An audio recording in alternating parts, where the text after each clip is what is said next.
더 사기는 되게 무서운 구간이다. 이런 얘기하는데 공감 가시나요? 계속해서 코스피 뭐 5천 가다 6천 가다 할 네. 때도 코스피 3천에서도 똑같은 얘기가 나왔었거든요. 뭐 계속해서 갈 수 있다. 이 휴머노이드 뭐 이런 것들이 크게 피지컬 AI 라는 그 흐름의 연장선상에 있다. 이 휴머노이드 시대가 올 수밖에 없다. 네. 가격이 2개월 연속, 3개월 연속 하락을 하고 있다. 그러면 삼성전자 하이닉스가 점점 고점에 가까워지는구나.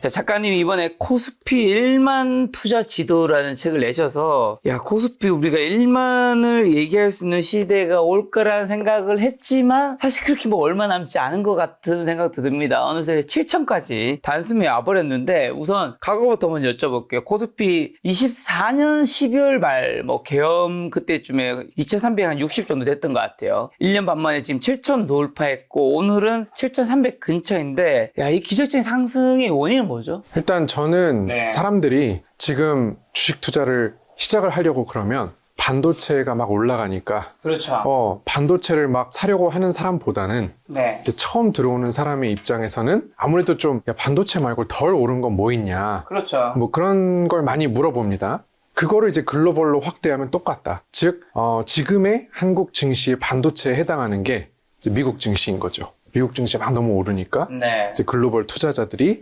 그러면은 미국 증시 말고 덜 오른 건 뭐 있냐 찾다가 이제 한국 증시 네. K 증시 괜찮아 보이는데 하면서 네, 그다음 정부도 이제 뭐 올리겠다고 계속 하고 있고 그러니까 한번 믿어볼까 하면서 이제 글로벌하게 네. 한국 증시가 이제 이미 너무 많이 오른 미국 증시의 대안으로서 네. 이제 좀 주목받는 게 본질이라고 생각합니다. 그 외에 뭐 반도체 실적이라든가 정부의 정책도 있지만 말씀하신 한국 주식이 저평가되어 있기 때문에. 그렇죠. 자, 근데 코스피 5천 얘기했을 때 대통령도 얘기했었죠. 근데 많은 사람들이 비웃거나 이제 그게 뭐 가능하겠어 생각했는데 지금 7천인데 지금 이제 1만 외치는 분들이 이제 작가님도 계시지만 그 외의 분들도 조금씩 이제 늘어나고 있단 말이에요. 네. 그거에 대해서 시장의 반응은 좀 어떤가요? 그래서 제가 이제 이 이전 책을 냈을 때가 네. 이 정권 바뀌고 나자마자 네. 제가 이제 5천 간다고 책을 냈을 때만 해도 이제 그런 얘기 하는 사람이 저밖에 없었거든요. 근데 이제는 진짜로 사람들이 좀 믿어주고 있고 네. 그때보다는 그다음에 말씀하신 것처럼 저 말고 일만 얘기하시는 분들도 이제 늘어가지고 좀 이제 외롭지 않다고 보고 있습니다. 자, 그러면 7천이잖아요, 지금. 1만 가기 위해서 필요한 새로운 또 동력은 뭘까요? 일단 뭐 기존의 반도체나 네. 이런 것들이 무너지지 않아야겠고요. 네. 그 상태에서 이제 추가적으로 이제 사람들이 되게 많이 알고 싶어하는 반도체 다음이 도대체 뭐냐. 그렇죠. 그래서 그거를 할 수 있는 여러 후보군들을 제가 이제 소개를 해놨는데 네. 뭐 대표적으로 뭐 조선이나 방산이나 네. 원전, 뭐 2차 전지 네. 뭐 이런 것들이 이제 추가적으로 올라준다면은 네. 또 이제 1만까지 노려볼 수 있다 생각합니다. 지금 그럼 반도체 다음 포스트 섹터가 조선, 방산, 원전, 배터리인 건가요? 저는 그렇게 생각을 합니다. 다음이 간다는 거가 반도체도 같이 간다는 의미인 건가요? 아니면 반도체가 이제 좀 이제 너무 많이 올랐기 때문에 반도체를 좀 이제 정체하고 다음이 간다는 의미인가요? 반도체는 뭐 너무 좋다는 얘기가 많기 때문에 네. 제가 뭐 추가적으로 얘기할 필요가 없을 정도로 네. 반도체 얘기만 하고 있기 때문에 이제 저는 그거는 무너지지 않는 선에서 네. 현상 유지만 해도 1만은 가는데 네. 반도체가 더 올라준다면 1만을 넘어서 1만 1,000, 2,000도 갈 수가 있는 거죠. 그래서 일단은 지금 이제 반도체 얘기보다는 네. 많은 분들이 궁금해 하시는 그럼 그 다음이 뭐냐? 이제 요거에 대한 얘기를 이제 하려고 했습니다. 자, 또 그리고 국장 탈증은 지능순이란 프레임이 유행했던 시기도 있는데 지금 외국인들이 한국 주식을 다시 사고 있는 어떤 상황인가요? 지금 이제 1, 2, 3월에 1, 2, 3. 굉장히 이제 외국인들이 주식을 많이 팔았습니다. 팔았죠, 그때는. 그러니까 작년에 엄청 사고, 그 다음에 1, 2, 3월에 엄청 팔고, 4월, 5월에 다시 들어오고 있는데요. 네. 이제 뭐 외국인들 입장에서는 또 굉장히 중요한 것이 맨 앞에서 말씀드렸지만 글로벌 시장에서 중국 증시도 있고, 네. 대만 증시도 있고, 일본 증시도 있고 한국 증시도 있다 보니까 이걸 어떻게 배분을 하느냐 이제 이런 그 관점에서 보면은 또 원화가 제일 많이 떨어졌습니다. 그러니까는 이제 야, 이거는 가격이 떨어지기도 했지만 이란 전쟁 때문에 환율이 더 많이 떨어졌구나. 네. 상대적으로. 그래서 야, 이거 그러면 지금 안 사면 언제 사나? 네. 야, 되게 싸졌다 하면서 이제 지금 많이 들어온다고 생각을 합니다. 외국인은 이제 들어오기 시작했고. 그렇죠. 자, 그럼 개인은요? 개인은 이제 계속 사팔사팔 하고 있죠. 4848. 네, 오르면 팔고 떨어지면 사고 네. 요거를 계속 이제 반복을 하면서 굉장히 이제 줄타기를 잘 하고 있습니다. 개인분들이 요즘에 이제 객장에 가면 네.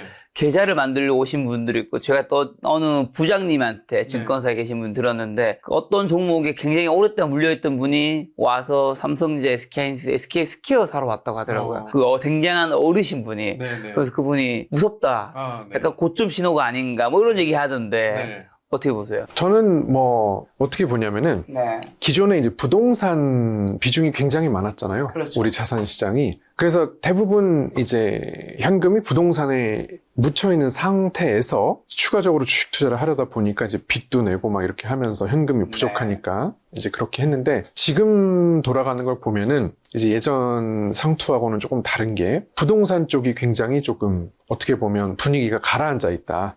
물론 이제 부동산의 가격은 뭐 오르고 있지만은 뭐 거래량이라든지 이런 것들이 조금 주춤하고 있어가지고 부동산을 하던 사람들이 그걸 좀 덜 하고 주식으로 이제 넘어온다라고 생각을 해보면은 지금 이렇게 신규 나이 드신 분들도 막 계좌 개설하러 오고 이런 것들이 뭐 꼭 고점 신호만은 아니다. 이렇게 생각을 합니다. 아직 부동산에서 주식을 머니무브의 가정에 있다. 네. 그럼 코리아 디스카운트란 말 우리가 굉장히 많이 들었었는데, 코스피 2000, 뭐 3000 이때까지. 요즘에 코리아 디스카운트 이야기는 이제 많이 사그라들었죠. 왜냐면 그만큼 많이 올랐으니까. 코리아 디스카운트 이제 다 해소된 건가, 아니면 아직 해소될 여지가 좀 남아있는 건가요? 이만큼 또 주가가 더 오를 수 있는 이유가 되기도 하잖아요. 그러니까는 이제 그거는 뭐 미래 전망에 따라서 다르게 생각할 수가 있는데, 지금 뭐 별로 기업 실적이나 업황이 뭐 나아지지 않는 상태에서 주가가 계속 오르면은 그건 당연히 이제 버블이고요. 근데 계속해서 시장에서 야, 반도체는 더 좋아질 거다. 그다음 뭐 조선은 뭐 이래서 좋다. 방사는 이래서 좋다. 뭐 2차 전쟁 이래서 좋다. 나름의 이제 스토리가 계속 생기고 있습니다. 그렇죠. 계속해서 그게 이제 받쳐주면은 대기 매수세가 줄지 않는단 말이죠. 그렇게 됐을 때는 과열이 아닌 것이고, 근데 이제 시장 상황이 또 이러다가 언젠가는 꺾일 수도 있겠죠. 근데 이제 꺾임에도 불구하고 사람들이 이제 막 빚을 내가지고 뒤늦게 막 미친 듯이 불나방처럼 달려든다. 그렇다면 이제 그거는 디스카운트가 아니라 이제 고평가되어 있는 버블 구간이 있는 것이죠. 어떤 전문가분이 저한테 얘기해 주시는 게, 한국 증시가 지금 여러 가지 뭐 버블을 체크하는 지표상에서 거의 모든 지표에서 가열 구간이 와 있다고 하더라고요. 그렇죠. 가열 구간이 와 있어서 굉장히 비싸진 부분이 있다. 다만 이게 지금 또 증시에서 중요한 게 심리인데, 이 심리가 어디까지 오를지 버블을 알 수 없기 때문에 그러니까 조심해야 되는 구간이고, 어쨌든 뭔가 더 사긴 되게 무서운 구간이다. 이런 얘기하는데 공감 가시나요? 저는 뭐 사실 그거 그렇게 신경 쓰진 않아요. 왜냐면은 제가 계속해서 코스피 뭐 5천 가다 6천 가다 할 때에도 코스피 3천에서도 똑같은 얘기가 나왔었거든요. 그 다음에 코스피 4천에서도 모든 지표가 과열에 해당이 된다. 뭐 이런 게 계속 있었으나, 지금까지 그런 우려를 씻어낼 수 있었던 것은 뭐 반도체에 대한 기대감과 그 다음에 이제 글로벌 시장에서 한국 시장의 어떤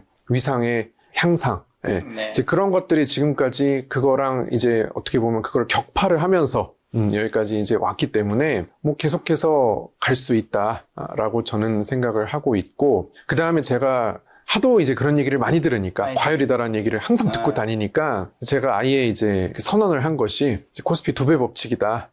해가지고 코스피가 예를 들어서 4천이 됐어요. 근데 어떤 악재가 갑자기 터졌습니다. 코스피가 갑자기 3,500까지 급락을 했습니다. 그 다음에 이제 다시 회복을 하잖아요, 보통. 그러면 그 3,500까지 떨어졌던 그 저점, 그것의 2배, 즉 7,000. 여기까지는 이제 2년 내에 항상 간다.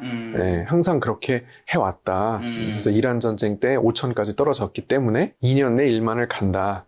이제 그렇게 설명을 하고 있습니다. 자, 뭐니 해도 지금 시장을 가장 뜨겁게 만드는 거는 코스피 시총의 40% 정도 차지하는 삼성전자 하이닉스 반도체인데, 삼성전자가 오늘은 이제 뭐 어제는 굉장한 폭등을 했었고, 삼성전자가 15% 올랐었나요? 하이닉스 10% 정도 올랐고, 오늘은 살짝 뭐 떨어졌다고 봐야 될지 모르겠는데, 한 26만 원, SK하이닉스가 한 159만 원인데, 이 삼성전자 SK하이닉스 이 반도체 제국이라 부르는 근거는 뭘까요? 일단 제가 이 책에서는 제국이라는 표현을 썼습니다. 그러니까는 그 누구도 이제 건드릴 수 없는 로마 제국이나 이제 뭐 그 정도 수준인 건데, 절대적이라는 거죠, 영향력이. 그러니까는 제국의 기준은 삼성전자, SK 하이닉스 둘이서 가격을 좌지우지하고 수량을 좌지우지하고 시장 전체를 움직일 수 있냐 없냐, 이제 그 기준에 따라서 했고요. 그게 이제 지금 한국에서는 반도체밖에 없으니까 제국이라는 표현을 썼어요. 제국이라 말을 쓸 수 있는 섹터는 딱 반도체 하나다. 다른 데도 잘하는 데 있긴 하겠지만. 그래서 이제 다른 데는 왕국이라고 했고, 좀 이제 부족하니까 그렇네요. 시장 지배력으로 보면은 절대적이지 않으니까 네네네. 잘하긴 하지만 조선 정도, 조선 정도고, 이제 반도체는 로마 제국. 네. 자, 삼성전자 퍼가 지금 몇 배인지랑 이게 글로벌 반도체 기업 대비 좀 낮은 걸로 알고 있는데, 앞으로 30만, 뭐 50만 전자 가능할까요? 뭐 그게 사람들이 뭐 샌디스크나 마이크론이나 뭐 이렇게 비교하면서 거기 PER을 적용하면은 뭐 삼성전자는 30만 원도 간다. 뭐 이렇게 얘기를 하는데요. 뭐 그 논리로 보면은 당연히 이제 갈 수 있는 거고요. 수치상으로는. 그래서 여전히 이제 PER이 낮은 건 맞는데, 결국은 내년도까지 계속해서 이렇게 시장이 기대하는 수준의 영업이익을 내줘야 되겠죠. 그래야 이제 그 PER이 그 정당화가 되는 거니까. 그래서 계속해서 이제 삼성전자, SK 하이닉스는 2분기, 3분기, 4분기 가면서 마치 엔비디아처럼 시장의 기대가 뭐 전혀 과도한 것이 아니다. 이거를 계속해서 보여주면 이 사람들도 그때 가서는 별로 이제 이견이 없을 것 같아요. 지금이야 뭐 얼마 안 됐기 때문에 뭐 고평가다, 과열이다 이런 얘기가 나오는데, 엔비디아도 처음에 그랬습니다. 엔비디아도 처음에 막 고평가니 뭐 어쩌고 막 버블이다 이러다가 계속 실적 잘 나오니까 이제 그런 얘기 하는 사람 없잖아요. 마찬가지로 꾸준히 좀 그것을 시장에 증명을 하는 일만 남았다. 반도체는 이미 다 기대감과 스토리가 형성이 되어 있기 때문에 그게 이제 증명만 되면 이제 되는 구간입니다. 그러면 코스피 1만 투자지도 요 책을 내신 작가님은 뭐 워낙 뭐 국민주고 제국이니까요. 삼성전자, SK하이닉스 목표 주가 뭐 어디까지 간다고 보시나요? 저는 뭐 삼성전자는 30만 원? 30만 원. 네, SK하이닉스 200만 원. 뭔가 제국이라고 하면 뭔가 더 위를 말씀하실 것 같은데. 네. 근데 이제 왜냐면 사실은 SK 삼성전자 30만 원, SK에서 200만 원 하면 다 왔어요. 네네네. 얼마 안 남았어요. 삼성전자 여기서 몇 퍼센트 오르면 될걸요? 지금 27만 6만 원이니까 그렇죠. 10%만 오르면 뭐. 사실 뭐 그 숫자 지르려고만 보면 뭐 50만 원, 뭐 60만 원 할 수도 있는데, 저는 이 현실적으로 봤을 때 지금 이제 한 뭐 7,300 정도 되니까 코스피 지수도 지금 결국에 올라갈 거라 생각을 하지만 굉장히 지금 속도가 너무 빠릅니다. 그렇죠. 속도의 문제인데, 이게 뭐 천천히 가느냐 빨리 가느냐 문제인데, 속도가 너무 빨라진다면 8,000 근처에서 이제 조금 주춤하는 구간이 나올 수 있다고 보거든요. 그러니까는 이제 뭐 이렇게 지금 올라간다고 해서 내일도 이렇게 오르고 모레도 이렇게 오르고 뭐 그러진 않죠. 그렇게 하기보다는 어느 정도 이제 쉬어가는 구간이 이제 나오게 되는데, 이제 그때 주가가 이제 요 정도 될 것 같다. 이제 그런 겁니다. 지금 삼성전자 30만, SK하이닉스 200만 원 목표 주가라면, 근데 코스피 지금 1만 얘기하시니까 1만이 되려면 삼성전자, SK하이닉스가 어쨌든 시총이 거의 한 40%를 차지하니까 그보다 더 올라야 되는 거 아닌가요? 그렇죠. 반도체로만 지금 이제 대부분 지수가 올라가는, 이게 유지가 되면, 이 상황이 그대로 가면 계산을 해보면은 뭐 삼성전자는 뭐 45만 원 뭐 이렇게 가야 되고, SK 하이닉스도 뭐 250만 원 이런 식으로 가야 1만이 이제 되죠. 근데 이제 저의 생각은 이제 삼성전자, SK 하이닉스가 조금 더 이제 오르고 코스피 한 8,000? 그 정도 이제 가면은 사람들이 다 이제 1만을 얘기할 거 아니에요. 그렇죠. 다들 지금도 얘기하고 있지만 너도 나도 이제 막 얘기를 할 겁니다. 그러면 이제 물론 이제 40%에 해당하지 않는 나머지 60%에 해당하는 나머지 애들이 계속 순차적으로 올라주면서 네. 이제 천천히 1만을 간다. 요런 이제 시나리오입니다. 그리고 HBM 슈퍼사이클은 언제까지 계속될까? 2027년 이후에 뭐 공급 가행 우려는 없나요? 일단은 이란 전쟁이 없었다면은 네. 그런 우려가 있을 수 있어요. 아, 충분히 이제 민간에서 네. 민간 영역에서 AI가 이제 좀 버블이 아니냐 이런 얘기가 계속 나오고 있기 때문에 공급 과잉 그 우려가 나올 수 있죠. 그러나 이제 이란 전쟁이 일어났기 때문에 네. 미국 정부에서 이제 빅테크들하고 엄청난 국방 관련한 계약을 맺고 있습니다. 아, 그런데 내년이 되면은 이제 미국 국방 예산이 이제 40% 이상 증액이 되면서 2천조 원이 넘어가게 돼요. 그래서 이제 미국 하면 천조국 이랬는데 2천조. 네, 이제 2천조국이 내년에 됩니다. 그러면은 이제 미국이 그런 엄청나게 늘어난 방위비를 물론 이제 무기 제조에도 쓰지만 그렇죠. 팔란티어나 오픈 AI나 구글이나 아마존 같은 곳에 이제 대규모 계약을 해가지고 민간 부분에서 이제 다소 좀 정체가 되어 있다 하더라도 네. 미국 정부 물량이 이제 굉장히 커지기 때문에 사실상 HBM의 생명은 이란 전쟁 덕분에 한 1년 이상 연장이 되었다. 저는 이렇게 보고 있습니다. 자, 그리고 이건 뭐 요즘에는 좀 사그라들었습니다. 구글 터보 퀀트 발표로 주가 좀 주청했었는데 메모리 수요 감소 우려 이제 소리가 있었는데 요거 어떻게 보시나요? 이제 뭐 제가 책에는 이제 제본스의 역설을 써놨는데 제본스의 역설. 네, 그러니까는 옛날에 그 이제 증기기관에서 네. 석탄 이렇게 뗄 때 증기기관의 효율이 올라가면은 석탄의 소비량이 감소해야 되잖아요. 그런데 증기기관의 효율이 올라갈수록 이제 사람들이 열차를 더 많이 만들고 더 많이 운행하고 이제 연료비가 싸지니까 계속 그러면서 총 석탄의 수요는 더 늘어나더라. 그 기술의 발전으로 뭔가 효율성을 높이면 이게 자동차 연비가 올라가면 석유 소비량이 줄어야 되는데 오히려 자동차가 더 팔리고 운행거리가 더 늘어나면서 석유가 더 이제 빨리 쓰여진다. 이제 뭐 이런 건데 이제 구글 터보 퀀트 같은 게 이제 효율을 높이는 메모리의 효율을 높이는 그런 기술인데 그런 게 일어나면 반도체가 줄어들 것 같지만 더 쓴다 이거죠. 더 많이 쓰고 그렇게 되기 때문에 어떻게 보면 총 반도체 수요는 더 늘어난다. 네, 이제 이런 논리입니다. 참 이런 게 어려운 게 저는 이제 뭐 유튜브 영상도 마찬가지겠지만 당연히 신문 기사나 어떤 것들도 아마 시의성 있게 뭔가 내려고 할 거란 말이죠. 네. 아마 이때가 전쟁 이슈가 막 터졌거나 그때쯤이었던 것 같은데 그래서 주가 흔들릴 때 딱 그에 맞춰서 이제 딱 터지니까 사람들이 더 불안감을 느끼고 맞아요. 또 오를 때는 오르는 거에 맞춰서 딱 터뜨리니까 사람들이 네. 더 뭐 가열을 느끼고 그렇죠. 그게 참 힘든 것 같습니다. 지금은 이제 좋은 걸 내야 조회수도 많고 조회수도 많이 나고 사람들도 이제 좋아하고 그렇죠. 안 좋은 이야기 이럴 때는 오히려 못 올리고 그렇죠. 자, 마이크론과 또 중국 YMTC의 추격 HBM 시장 점유율 90%를 언제까지 좀 지킬 수 있을까요? 일단 뭐 중국 얘기가 지금 많이 나오고 있습니다. 뭐 낸드 쪽에서도 많이 나오고 있고, 네. 야 이제 얘네가 이제 그 계속 치고 올라오면, 네. 그래서 저는 역사적으로 봤을 때 물론 중국이 언제든 치고 올라올 수 있죠. 네. 늘 그랬듯이 그래서 중국이 이렇게 치고 올라오면 당연히 굉장한 악재가 됩니다. 그래서 근데 이제 우리가 중국이 치고 올라올 때까지 네. 계속해서 반도체 주를 투자하시는 분은 또 사실 개인 투자자는 많지 않을 것 같아요. 워낙 4848을 지금 잘하고 계시기 때문에 네. 그래서 또 야 이거 좀 느낌 이상하다. 그럼 요즘은 되게 잘 도망가시더라고요. 그렇죠. 네, 그랬다가 또 괜찮아 보이는데 하면 다시 잘 들어오시고, 요즘엔 너무 이거를 잘하고 계셔가지고 네. 제가 뭐 더 이상 할 말이 없을 정도인데 네. 그래서 이제 그건 늘 경계하고 있어야 하지만 네. 뭐 아직은 아니기 때문에 그것이 불거지면서 어느 날 폭락을 하고 그런 날이 오겠죠. 그럼 이제 그때 나오면 된다. 이제 그 전까지 파티를 즐기다가, 야, 이제 파티 끝났다. 네. 집에 가라. 그 종 울리면은 이제 막, 나오면 된다. 이제 그런 생각이 있습니다. 요 외에도 반도체 뭐 메모리나 이런 쪽 전반적으로 사람들이 가장 지금 궁금해하는 거는 고점 징조나 그렇죠. 신호잖아요. 언제부터 좀 팔아야 될까요? 많은 분들이 삼성전자 더 오를 거다, 하이닉스 더 오를 거라고 생각하는 것 같아요. 네. 그렇기 때문에 주가가 올랐겠죠. 근데 다들 마음속에 이거 언제 팔지라는 마음을 지금 가지고 있는 것 같아요. 네네. 저도 마찬가지고. 그래서 제가 봤을 때는 네. 역사적으로 항상 이제 반도체가 굉장히 사이클 산업이잖아요. 그렇죠. 그러니까 지금처럼 좋을 때는 너무 좋은데 네. 또 안 좋을 때는 미친 듯이 안 좋기 때문에 D램 가격을 항상 후행하더라고요. 그래서 이제 D램 가격 사이클이 있으면은 삼성전자의 주가 사이클은 한 5, 6개월 정도 후행을 합니다. 네. 그래서 이미 D램 가격이 꺾인 상태로 한 2개월 이상 지속이 된다. 네. 요게 이제 발견이 되면은 이제 그때 슬슬 나와야겠죠.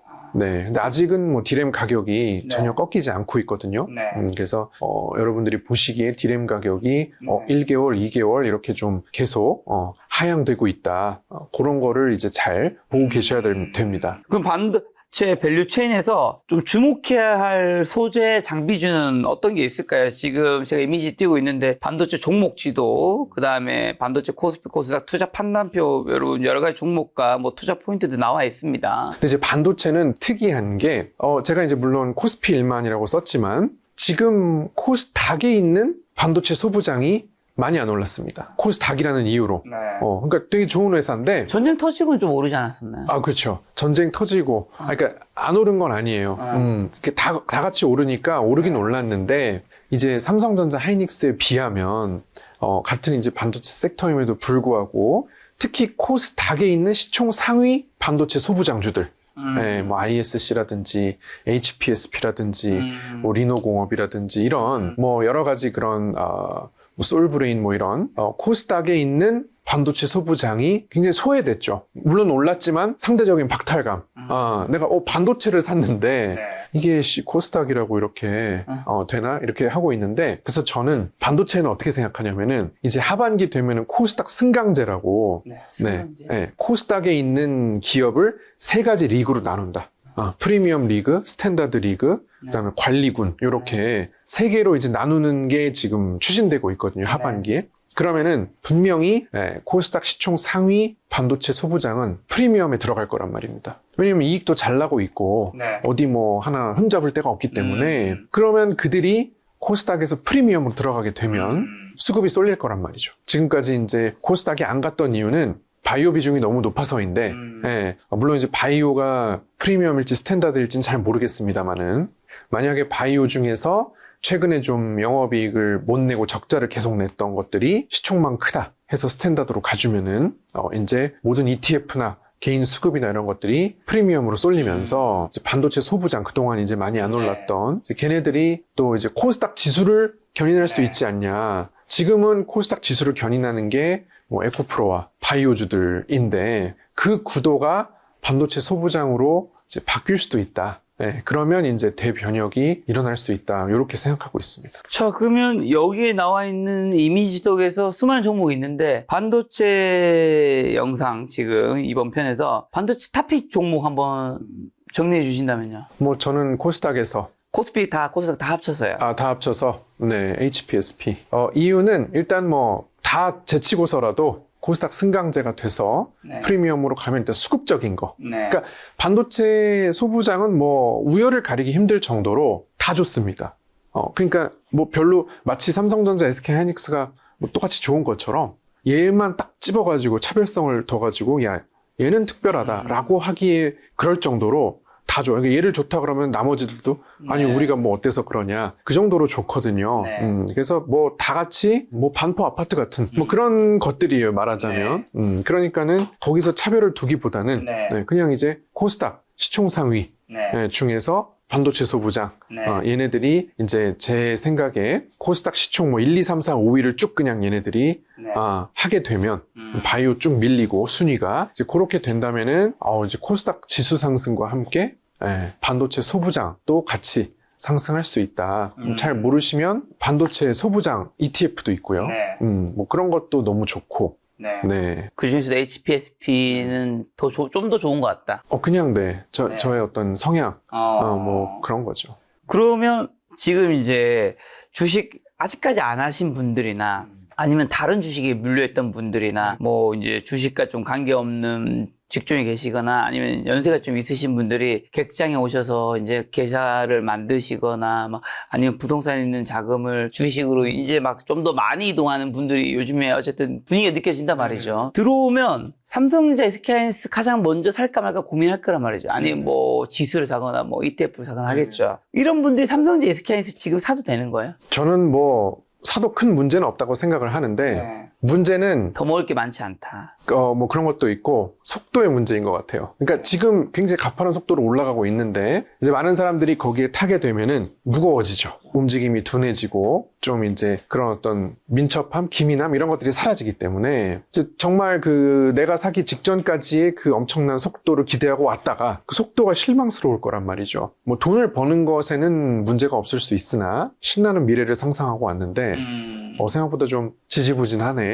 그러면서 계속 불안감에 시달린단 말이죠. 이게 고점이면 어떡하나. 그래서 그런 심리적인 것도 굉장히 사실 중요하거든요. 네. 뭐 AI가 대신 투자해주지 않는 이상은 인간의 심리가 중요하기 때문에 네. 그런 것까지 다 고려를 해가지고 네. 내가 이제 그런 걸 별로 상관 안 할 수 있는 사람인지 생각보다 많은 사람들이 이제 자기를 잘 모릅니다. 내가 어떤 사람인지. 그래서 그런 것까지 다 고려를 해서 하면 충분히 돈 버는 데는 문제가 없을 거라고 생각합니다. 자, 이번에는 이제 이 책에서 코스피 1만 투자 지도에서 구대륙의 조선 방산 원전 또 한번 여기 여쭤봐야 되는데, 이란 전쟁이 한국 조선업의 LNG선이랑 유조선 스포 사이클을 만들고 있다는데 그 메커니즘 어떻게 될까요? 일단 조선 같은 경우는 자, 반도체는 원래 AI 때문에 좋았습니다. 그렇죠. 근데 이제 전쟁이 터져가지고 잠깐, 움찔했다가 지금 이제 다시 뭐 휴전한다, 뭐 종전한다 이러니까는 별 문제 없네 이러고 계속해서 가던 길 가는 느낌이라면 조선은, 이제 원래 뭐 좋긴 했습니다만은 이란 전쟁이 터졌기 때문에 훨씬 더 좋아진 그런 느낌입니다. 그러니까는 지금 호르무즈 해협이 막혀 있기 때문에 우리가 LNG나 원유 수입하려고 이 한국에서 중동 쪽으로 배를 보내서 돌아오는데 한 뭐 2주에서 3주 정도 걸리던 것이 지금 이제 거길 못 가니까 저 남아프리카 희망봉을 돌아가지고 저 미국의 동쪽의 멕시코만, 텍사스주 있는 그쪽으로 지금 가고 있단 말입니다. 그래서 운항거리가 한 3배 정도 늘었습니다. 그래서 배가 한번 가면은 오는데 2달 넘게 걸려요. 근데 이제 배의 용량은 똑같잖아요. 그러니까는 한 번 갔을 때 실어올 수 있는 양은 똑같은데 한 3배를 더 가야 되니까 지금 굉장히 배가 부족해졌습니다. 그래서 사실 이제 미국의 전쟁 목적이 서서히 드러나고 있는데 미국의 전쟁 목적을 처음엔 다들 이제 헷갈려 했잖아요. 왜 하는지 모르겠다. 뭐 핵무기 때문이라고 하는데 별로 이제 핵무기엔 관심 없는 것 같고, 이씨 뭐 하는 거지 이러다가 막 서로 호르무즈 해협 서로 막고 막 이러니까 했는데 지금 굉장히 좀 드러나고 있는 것은 미국이 예전부터 자기네 나라에서 생산되는 에너지를 아시아에 팔고 싶어 했어요. 아시아가 워낙에 이제 큰 시장이기 때문에 한국, 일본, 중국에다가 그걸 좀 팔고 싶어 했는데 그래서 이제 작년에 트럼프가 막 관세 가지고 협박을 하면서 너네 알래스카 LNG에다 투자를 하면 내가 관세 좀 깎아줄게 막 이러면서 그랬잖아요. 근데 한국하고 일본이 약간 뜨뜻미지근했죠. 알래스카 LNG를 적극적으로 막 하지 않았죠. 왜 그러냐면 한국은 굳이 그걸 돈 들여서 개발하지 않아도 카타르에서 LNG를 사오면 그만이기 때문에 굳이 그렇게 큰 돈 들여가지고 할 게 아니기 때문에 한국이나 일본이나 둘 다 조금 미지근했습니다. 그런데 그 트럼프가 이제 얘네들이 이제 안 넘어오네. 이 당근으로는 안 넘어오는구나. 채찍을 들어야겠다 해가지고 호르무즈를 막아버려. 카타르에서 이제 LNG 수입 못하게 막아버려. 이러면은 지들이 뭐 우리 거 써야지 어쩔 수 있겠어. 이래가지고 실제로 지금 원유나 LNG 그 의존도가 미국이 엄청 높아지고 있거든요. 그러니까 이제 뭐 LNG 멀리서 가져오려면 LNG 운반선 한국이 굉장히 80% 점유율을 차지하고 있는, 그래서 LNG 선만 보면은 뭐 조선도 제국입니다. 근데 이제 다른 선박이 중국이 많이 만들어가지고, 이제 왕국이라고 했는데, 뭐 LNG 선에서는 또 나름 독보적이기 때문에 LNG 선 수요도 많이 늘 것이고, 그래서 지금 중고 선박의 가격이 신조선가보다 더 비싸요. 지금 중고선, 바로 이제 중고선 당근에 뜨면은 선사들이 바로 그냥 낚아채가고 있어서 그렇죠. 그래서 지금 중고선 가격이 새로 배를 만드는 것보다 더 비싼 굉장히 기이한 상황이 이어지고 있습니다. 뭐 LNG선 같은 경우가 굉장히 중요하게 봐야 될 것 같은데 거기서 어떤 종목을 봐야 되는 거죠? 뭐 LNG 하면은 조선 3사 제일 네. 많이 아시는 거 네. HD 뭐 현대중공업이나 저기 삼성중공업, 네. 하나오션 요 세 개 기본적으로 이제 요거고요. 그 다음에 또 이제 빠질 수 없는 게 한국카본 같은 이제 그런 본행제 만들고 이런 소재 네. 이런 것도 굉장히 중요하고요. 그 다음에 엔진이 있죠. 네. 그래서 한화 엔진, HD 현대 마린 엔진, 네. 뭐 STX 엔진 네. 이렇게 뭐 엔진주들 해서 이렇게 배 완성된 선박을 만드는 회사와 네. 이제 기자재까지 이렇게 연결이 되는 밸류 체인입니다. 자, 또 그 빅3 도커가 꽉 차서 못 막는 스웨즈막스 시장에서 대한조선이 또 부상하고 있다는데 이게 정말 빅3보다 큰 수혜주가 될 수 있을까요? 뭐 빅3보다 큰 수혜주가 되냐는 것은 대한조선 같은 경우는 아직 도크가 빅3만큼 안 찼기 때문에 추가 수주 여력이 그래서 조금 있기 때문에 이제 그렇게 생각을 하는 것이고요. 네. 이제 조선 3사가 이제 LNG도 많이 만들지만 VLCC라는 이제 대형 유조선도 만들고 있습니다. 네. 근데 이제 대형 유조선을 만드는 도크가 너무 꽉 차 있어요. 그러다 보니까 자연적으로 VLCC보다 한 단계 작은 네. 규모, 수에즈 운하를 통과할 수 있는 네. 수에즈 막스 규모 유조선으로 이제 옮겨가고 있는 거고요. 그 다음에 이제 그 미국 쪽에서도 원유 수출이 지금 많이 되고 있지만은 네. 굉장히 또 원유 수출이 늘어나는 곳이 남미, 아프리카 이런 곳에서도 이제 원유 수출이 많이 늘어나고 있습니다. 근데 이제 남미나 아프리카 같은 곳의 항구를 보면은 VLCC가 조금 정박하기 어려운 그런 항구들이 되게 많아요. 근데 이제 수에즈 막스는 이제 아프리카나 남미의 그런 좀 조그만 항구도 잘 정박을 할 수 있고 이런 유연성이 있고 뭐 수에즈 운하도 지나갈 수 있고 하기 때문에 이제 그게 이제 조금 떠오르고 있는 시장입니다. 지금 또 조선도 일부의 반도체처럼 종목 지도와 코스피 코스닥 투자 판단표가 뜰 텐데 기자재 엔진에는 뭐 HD 현대 마린 엔진, 한국 조선해양, 하나 엔진, STX 엔진, 소재 부품에는 한국 카본, 성강빈드 태강, LNG선 수에는 HD 한국 조선해양, 삼성중공, 하나오션, 그리고 유조선 수에는 대한조선이 있는데 여기서도 특히 좀 주목해야 될 종목은 어디일까요? 저는 이제 엔진주를 엔진주. 네, 주목하라고 하고 싶은데요. 네. 일단은 두 가지 이유가 있습니다. 첫 번째는 이제 HD 현대마린 엔진 같은 경우를 보면 중국 비중이 굉장히 높아요. 그러니까 이제 조선 빅3는 정말 한국에서 만드는 그런 배의 수요만 있는 거잖아요. 근데 이제 HD 현대마린 엔진은 중국 조선사에 납품하는 게 상당히 많습니다. 그렇기 때문에 지금 또 배가 부족하기 때문에 한국 조선업도 좋고 중국 조선업도 굉장히 좋거든요. 지금 중국의 조선소도 지금 도크가 빠른 속도로 차고 있어요. 그래서 지금 중국 조선업의 발전의 수혜를 같이 입을 수 있는 게 이제 HD 현대마린 엔진이고요. 그 다음에 또 이제 HD 현대중공업에서 힘센 엔진이라고 육상용 엔진이 있습니다. 네. 그래서 지금 AI 데이터 센터 발전을 할 때 네. 가스터빈이 모자랍니다. 그러다 보니까 AI 데이터 센터에서 야 선박 엔진이라도 갖다 쓰자. 뭐든지 돌아가기만 하면 되는 거 아니냐. 그래서 이제 현대중공업의 그 힘센 엔진 같은 그런 육상 엔진을 또 많이 가져가거든요. 네. 그래서 또 HD 현대마린 엔진이 거기에 이제 크랭크도 납품을 하고 네. 이제 그런 뭐 밸류 체인이 있기 때문에 이제는 뭐 선박 엔진이 단순히 그냥 배에 들어가는 엔진이 아니라 네. AI 데이터 센터도 돌리고 네. 지금 뭐 에너지가 없다고 다들 난리기 때문에 그렇죠. 그렇게 또 이제 전개될 수 있어요. 그렇기 때문에 AI 데이터 센터의 그런 부품으로서도 네. 주목을 해야 된다고 생각합니다. 자, 이번엔 또 구대륙에서 방산도 여쭤봐야 되는데 우크라이나 전쟁, 그 다음에 이란 전쟁, 우크라이나 전쟁에서는 폴란드였고 이란 전쟁에서 중동, 한국 방산의 두 번째 대박이 사우디나 UAE에서 나올 수 있다고 보신 근거는 뭘까요? 일단은 지금 석유를 그나마 수출할 수 있는 곳이 사우디와 UAE입니다. 왜냐면은 사우디는 이제 동서를 이렇게 횡단하는 육상 그 송유관이 있습니다. 네.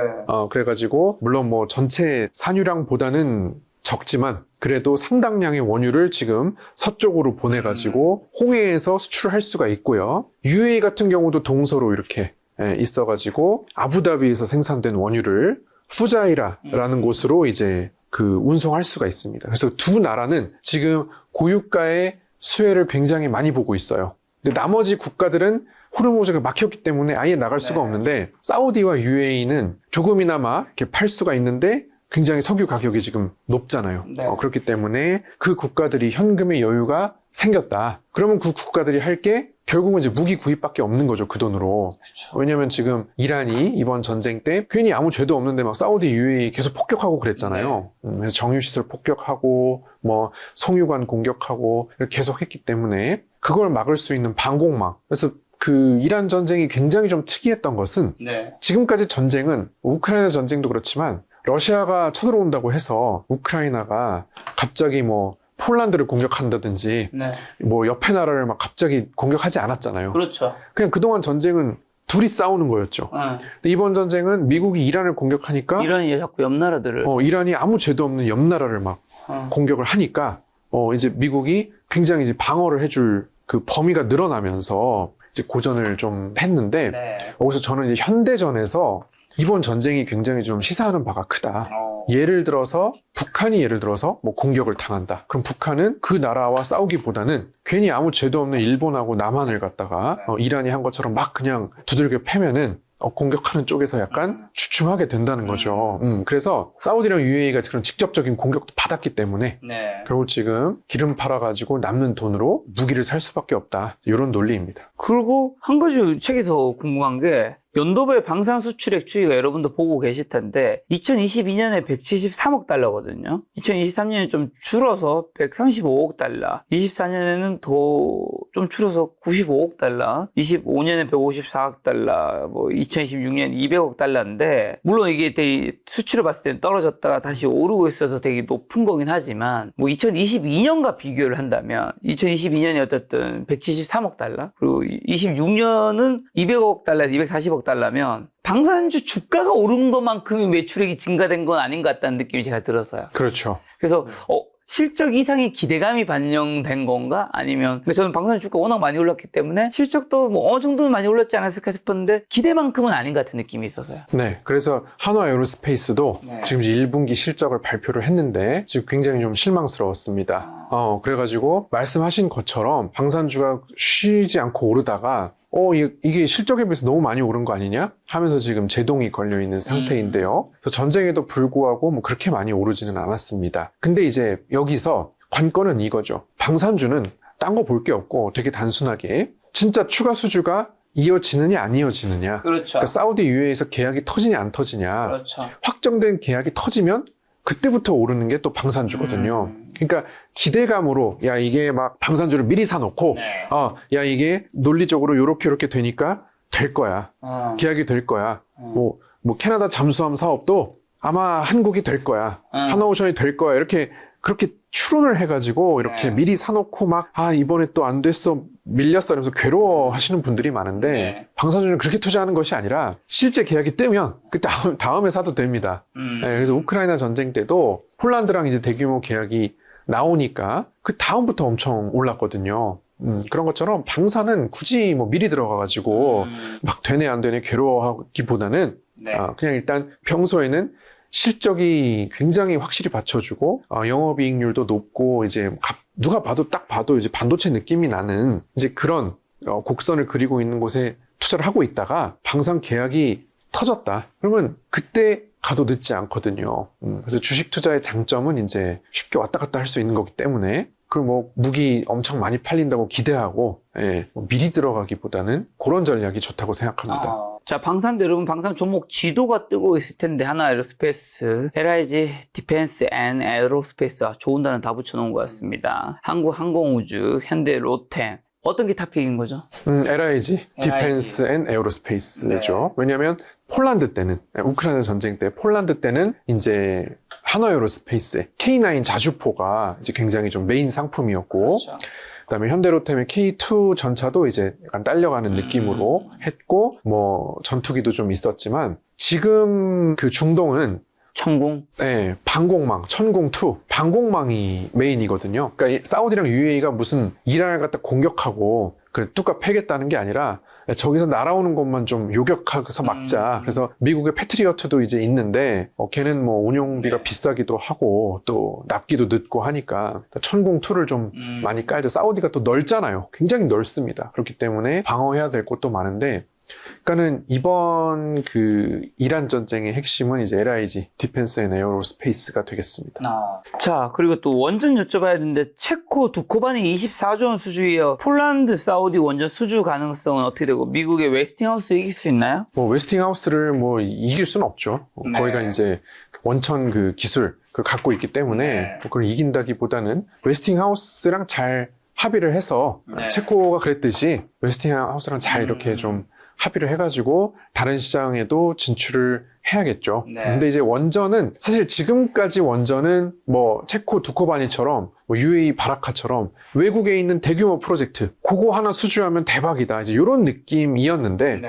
지금은 좀 많이 달라졌습니다. 지금은 이제 SMR이라는 맞아요. 소형 모듈 원전이 나오면서 예전처럼 뭐 두코바니 같은 거 하나 딱 하면은 와 대박 이러면서 막 몇 배씩 오르고 그 다음에 또 얼마 지나가면 다시 떨어지고 이랬잖아요. 네. 근데 지금은 소형 모듈 원전이 본격적으로 이제 지어지기 시작을 할 거거든요. 그렇기 때문에 이제 그런 기대감으로 해가지고 좀 네. 지속적으로 SMR을 이제 어디다 짓고 이렇게 하는데 뭐 설계에 참여하고 뭐 이런 식으로 이제 많이 좀 바뀌긴 했습니다.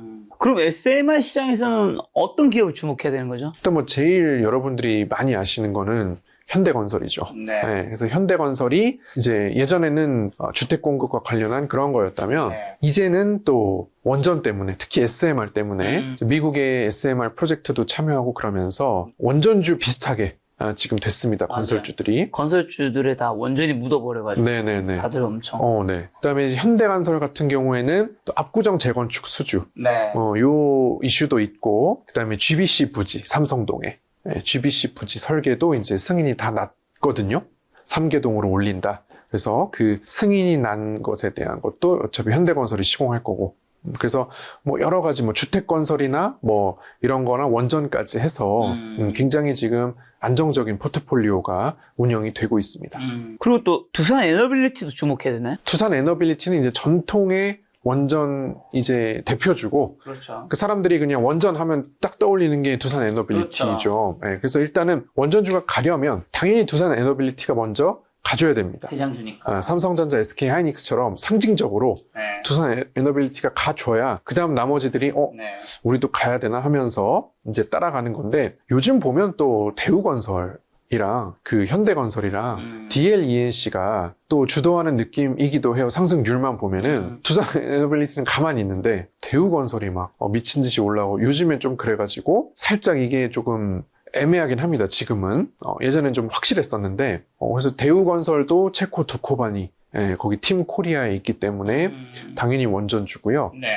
그래서 현대건설, 대우건설, DLENC가 지금 치고 올라오고 있다. 네. 두산 에너빌리티의 그 대장주 자리를 지금 세 개가 넘보고 있다. 이렇게 생각하시면 되겠습니다. 자, 원전에서도 여러분 종목 지도가 천절하게 나와 있습니다. EPC 핵심 설비에서 두산 에너빌리티, 설계 엔지니어링에서 한전기술, 운영 발전주에서 한국전력, SMR에서는 두산 에너빌리티, 현대건설, 건설 시공에서 현대건설, 대우건설, DLENC인데 원전에서 탑픽 종목 어디 봐야 되나요? 저는 현대건설이요.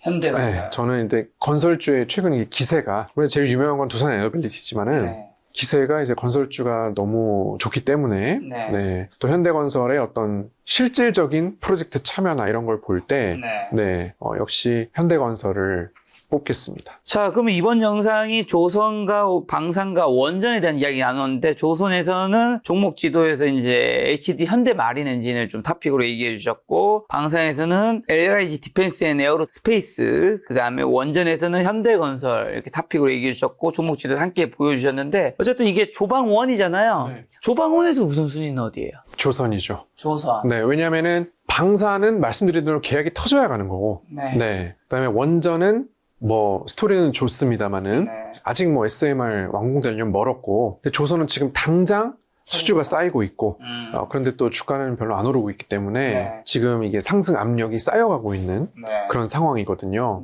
그래서 아무래도 순서로 볼 때는 지금 당장 막 돈을 벌고 있는 것부터 간 다음에 그 다음에 이제 뭐 방산 계약 터지고 이러면 방산 갈 거고 이렇게 해서 순차적으로 가지 않을까 생각합니다. 코스피 1만 투자 지도에서 말한 반도체 다음 포스트 섹터는 그러면 조선인 건가요? 조선. 네. 알겠습니다.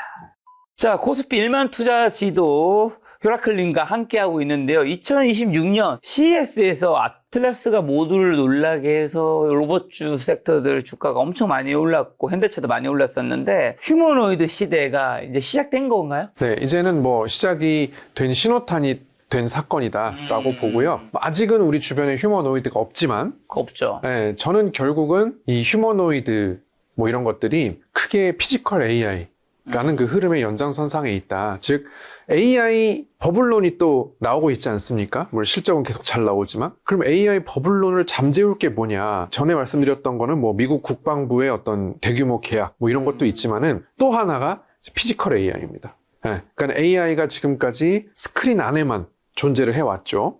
그래서 디스플레이 저 너머에서 AI가 막 일을 하고 이런 거를 우리가 해왔는데, 그게 이제 화면 밖으로 나와서 만질 수 있는 실체가 있는 그런 물리적인 그런 AI로 진화하는 것밖에 남은 게 없어요 지금. 네. 잘 생각해 보시면 AI가 발전을 했어. 그럼 언젠가는 뭐 발전할 만큼 발전을 하겠죠. 마치 스마트폰이나 뭐 이런 것처럼 어느 정도 수준이 되면은 다 그거가 될 거란 말입니다. 그럼 당연히 이제 그 다음 먹거리를 찾게 되는데, 그게 피지컬 AI죠. 그래서 이제 엔비디아도 최근에 이제 두산 로보틱스 가가지고 뭐 제슨 칩 뭐 이렇게 하고 이런 것도 결국은 엔비디아가 생각을 해봐도 지금 다음엔 피지컬 AI인 거예요, 논리적으로. 네. 그러니까는 야, 얘네가 이제 밖으로 나왔을 때 지금 엔비디아는 이제 하드웨어 기술이 없으니까 하드웨어를 만드는 회사들과 협업을 많이 해야겠다. 네. 그래서 이제 자율주행차도 손대고 있고 로봇도 이제 손대고 있고 그래서 뭐 자동차나 로봇을 만드는 기업들과의 협업을 강화하는 전략으로 엔비디아가 가고 있는 걸 보면은 항상 시장에 엔비디아 따라가잖아요. 엔비디아가 이렇게 하면은 그렇게 가는 거고, 그렇죠. 같이 치킨 먹으면 이렇게 치킨 가는 거고, 이렇게 그렇게 하고 있으니까 거기가 피지컬 AI로 가니까 시장도 그렇게 가겠죠. 그래서 이 휴머노이드의 시대가 올 수밖에 없다. 예. 그러니까 뭐 사람들이 원하든 원하지 않든 시장이 그렇게 간다는 것이죠. 근데 왜 자동차 회사들이 휴머노이드 시대의 중심이 되고 있는 걸까요? 이게 굉장히 현대차가 보면은 투자를 은근히 잘합니다. GBC 땅 투자도 그랬고 그땐 비싸게 샀다고 난리였지만 지금 보면 잘한 투자라고 평가받고 있고, 보스턴 다이내믹스도 처음에 살 때 무슨 그 적자 투성이에 그때는 이제 로봇 개였죠. 사족 보행 로봇. 그런 거 뭐 어디다 쓴다고, 저거 누가 산다고 하냐 막 이러면서 엄청 까였거든요. 차나 똑바로 만들지. 그랬는데 지금 보스턴 다이내믹스 사놓은 게 엄청나게 지금 평가를 받고 있죠. 그 이유는 그 테슬라의 옵티머스도 그렇고 보스턴 다이내믹스의 아틀라스도 그렇고 이 부품들, 관절이라든지 뭐 이런 곳에 들어가는 부품들이나 뭐 뼈대 이런 것들이 굉장히 자동차 부품과 작동 원리가 유사합니다. 그렇기 때문에 굉장히 시너지가 많이 나는 게 자동차 로봇이라고 볼 수 있고요. 그러니까 이제 로봇 회사를 갖고 있는 테슬라나 현대차랑 로봇 회사가 없는 자동차 회사랑은 주가가 완전히 레벨 차이가 나게 될 거예요. 이미 원래부터 잘하고 있는 거에서 약간 좀 확장되는 느낌이 있군요. 네네. 근데 골드만삭스는 2030년 시장을 380억 달러를 받지만 작가님 훨씬 크다고 보시던데 그 이유가 뭘까요? 자, 일단은 이게 뭐 한 번 넘어가기 시작을 하면은 또 이제 되돌릴 수가 없는 거잖아요, 이런 것들은. 그러니까는 특히 한국의 경우는 지금 인구 감소하고 있고 병력 자원도 없고 해서 굉장히 사실은 휴머노이드의 그 수요가 어느 나라보다 높고, 그 다음에 제가 더 크게 본 이유는 핵심적인 게 국방입니다. 왜냐하면 앞으로 이 그 병력이라고 하는 거는 하나의 무기가 얼마나 많은 파괴력을 가지냐 보다는 얼마나 많은 휴머노이드를 얼마나 많이 빨리 생산할 수 있느냐, 그 다음에 드론 같은 거, 이런 무인 무기들을 얼마나 부서지는 대로 바로바로 생산해서 채워넣을 수 있는 생산력, 결국은 제조업, 하드웨어의 어떤 진정한 가치, 요게 결국은 좌우한다. 왜냐하면 생각을 해보시면 둘 다 이제 휴머노이드 부대를 보내서 이제 전투를 할 거 아닙니까? 전쟁이 일어나면은. 그렇죠. 기계들끼리. 그렇죠. 근데 한쪽은 휴머노이드가 막 부서져. 근데 다시 생산할 능력이 없어. 그러면 인간 보병이 와서 싸워야 되고, 한쪽은 휴머노이드가 부서지는 대로 막 만들 수가 있어. 생산 속도가 빨라서. 그러면 인간하고 휴머노이드가 싸우면 당연히 인간이 지죠. 그렇죠. 당연히 지죠. 그러면은 결국은 국가의 존폐를 결정할 수 있는 요소거든요. 이 휴머노이드나 뭐 드론 같은 피지컬 AI를 누가 더 빨리 많이 생산하느냐, 이 생산력이 결국은 국방력이고, 아무리 내가 핵무기를 갖고 있다 해도 결국은 이거는 다른 문제죠. 전투에서 이기는 거는. 그래서 지금 이제 휴머노이드나 이제 뭐 드론이나 이런 쪽의 시장은, 그러니까 네. 뭐 골드만삭스가 전망하는 거는 아마도 뭐 민간 쪽이 대부분이겠죠. 뭐 휴머노이드 공장에서 일 대신하고 가정에서 이제 뭐 이렇게 뭐 같이 로봇 있고 이런 걸 생각했을 텐데, 저는 국방 쪽도 굉장히 중요하게 보고 있기 때문에 그래서 더 크게 보고 있습니다. 야, 국방의 휴머노이드 로봇 같은 것들이 나중에 다 대체되면 전쟁이 더 많이 일어날 수도 있겠어요. 그렇죠. 미국에서 이란 전쟁 때 지상군 투입하냐 마냐로 여러 가지 있었는데 투입 안 한 이유 중에 하나도 뭐 이란 전쟁이 커지지 않길 바라는 것도 있겠지만 어쨌든 투입한 병사가 죽어버리면 트럼프의 지지율에도 굉장히 큰 그게 있는데 기계가 죽는 거는 약간 그냥 돈이 날아가는 문제지 약간 사람이 죽고 날고 있는 문제는 아니니까. 이제 전쟁하면 무조건 휴머노이드부터 네. 투입하고 드론부터 날리고 그렇게 시작을 하는 거죠. 그러니까는 걔네가 뭐 몇만 대가 터져 나가든 상관이 없습니다. 그래서 전쟁이나 이런 건 훨씬 더 치열해질 것이고 쉽게 일어날 거고, 근데 야, 우리 휴머노이드가 이제 막 부족해. 그럼 이제 전쟁 지는 거죠. 그러면 인간이 싸워야 되니까. 무서운 시대가 오고 있는데 현대차 그룹이 코스피 시총 상위 중에서 유일하게 신대륙에 발을 닫고 있는 기업이라고 평가하셨는데 어떤 의미인지랑 노조 리스크 해소까지 가능하다는 시나리오일까요? 이 책에는 이제 구대륙, 신대륙으로 제가 나눴는데 네. 구대륙은 반도체, 뭐 조선원전, 방산 같은 거고 여러분들 잘 아시는 기존의 코스피 주도주. 근데 이제 신대륙은 아직 실현되지 않은 휴머노이드나 뭐 드론이나 뭐 이런 전고체 배터리 이런 쪽을 이제 신대륙이라고 해놨는데, 현대차는 코스피 시총 상위 중에서 유일하게 신대륙에 있다고 평가한 이유는 일단 자율주행차라든지 휴머노이드라든지 이런 이제 모든 피지컬 AI에 굉장히 이제 발을 깊게 들여놓고 있기 때문입니다. 그래서 AI 다음이 피지컬 AI라고 할 때 물론 반도체도 피지컬 AI에 들어가죠. 배터리도 피지컬 AI에 들어갑니다. 그리고 현대차도 피지컬 AI 쪽으로 들어가기 때문에 그렇게 했고요. 그 다음에 노조 리스크 얘기인데 제가 이제 현대차를 10년을 다녔습니다. 제가 2009년부터 2019년까지 현대차를 다녔는데 그때 이제 노조 때문에 이제 많은 경험을 했죠. 근데 이제 당연히 아틀라스는 울산에는 못 들어가고요. 해외 공장부터 들어가게 될 겁니다. 해외 공장부터 이제 순차적으로 아틀라스가 투입이 될 것이고요. 그 다음에 이제 노조 리스크는 언제 해소가 되냐면은 지금 현대차가 신규 노조원을 채용을 안 하고 있습니다. 비정규직이나 이렇게 하청으로 하고 있거든요. 그러니까는 이제 현재 노조원들이 다 정년 퇴임을 하면 그러면 자연적으로 이제 아틀라스 투입이 가능해지거든요. 그래서 그때를 기다리면서 그동안 해외 공장에서 적용을 해보고 이제 이렇게 될 겁니다. 자, 보스턴 다이내믹스 밸류체인에서 SLHL만도 현대위와 현대모비스를 좀 주목해야 되는 이유 뭘까요? 일단 현대모비스는 지분도 가지고 있고요. 그 다음에 부품 납품도 하기 때문에, 그 다음에 굉장히 그 로봇에서 중요한 감속기, 뭐 이런 기술들이 자동차에 많이 들어가는 기술이거든요. 그러니까는 사실 이 피지컬 AI 시대로 아직 안 넘어와서 그렇지, 넘어오기만 하면은 현대차 그룹은 굉장히 또 날아다닐 겁니다. 그래서 현대차 그룹은 이제 그때를 이제 기다리는 입장이라고 볼 수 있고요. 지금은 조금 주가 수익률이 지지부진하고 좀 답답할 수 있죠.